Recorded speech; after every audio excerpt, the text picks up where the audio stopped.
Clara Hellström a 22 ans. Elle fait partie des 18 000 membres que compte aujourd'hui le Parti des pirates suédois. Elle revendique elle aussi le droit de télécharger gratuitement et légalement tout fichier sur Internet. Pas question ici de parler de vol.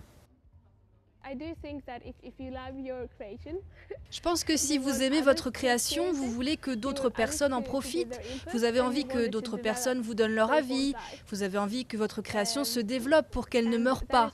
C'est pourquoi je pense que les lois sur le copyright sont très contraignantes. Elles ne protègent rien, elles limitent la création.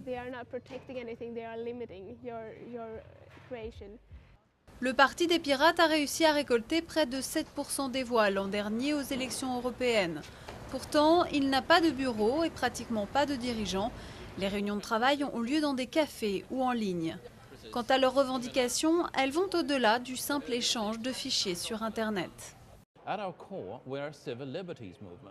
la base, nous sommes un mouvement libertaire. Nous nous battons pour la liberté d'expression, pour ne pas être traqués et répertoriés par le gouvernement. Les gens votent pour nous car les politiciens ne comprennent rien à l'environnement numérique. Ils ne comprennent pas Internet. Ils ne comprennent pas que les libertés individuelles doivent être sauvegardées dans le monde numérique plus qu'ailleurs. Après le succès des européennes, le Parti des pirates a maintenant besoin de 4% aux prochaines élections législatives de septembre pour entrer au Parlement suédois.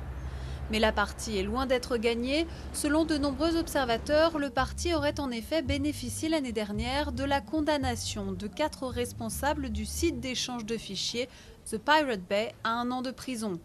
Un verdict qui avait suscité alors une vague d'adhésion exceptionnelle. Mais depuis, la popularité du Parti des pirates est en berne, tant et si bien que leur nom n'apparaît même plus dans les derniers sondages.